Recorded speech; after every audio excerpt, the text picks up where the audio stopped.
अस्सलामुअलैकुम। कराची मौत के दम पर चंद घंटों में 5 जिंदगियां निगल गए। कराची की सड़कें मौत का खेल बन चुकी हैं। तेज रफ्तार डंपरों ने एक और कयामत बर्पा कर दी। क्या आप हालात हाजरा से आगाही हासिल करना चाहते हैं? खबर के पीछे छुपे असल हकाइक जानना चाहते हैं? तो अभी सब्सक्राइब कीजिए दिलमिल पाकिस्तान को और साथ ही घंटी के निशान पर क्लिक कर दें। आपको बताते चलें कि कराची में चंद ही घंटों में 5 बेगुनाह जिंदगियां छीन ली गईं और अफसोसनाक बात यह है कि ये सिलसिला रुकने का नाम नहीं ले रहा।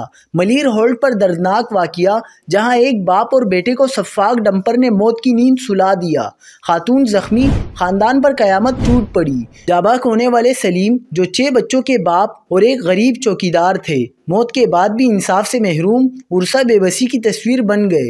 गुलिस्तान जौहर में मिलीनियम मॉल के करीब एक और कातिल डंपर की टक्कर, एक ही झटके में मियाँ बीवी और एक और शख्स की जान ले ली। 2 अफराद शदीद जख्मी, लेकिन कातिल ड्राइवर हमेशा की तरह फरार। रवां साल कराची में ट्रैफिक हादसात में 71 अफराद जिंदगी से हाथ धो बैठे और 1044 जख्मी हो चुके हैं।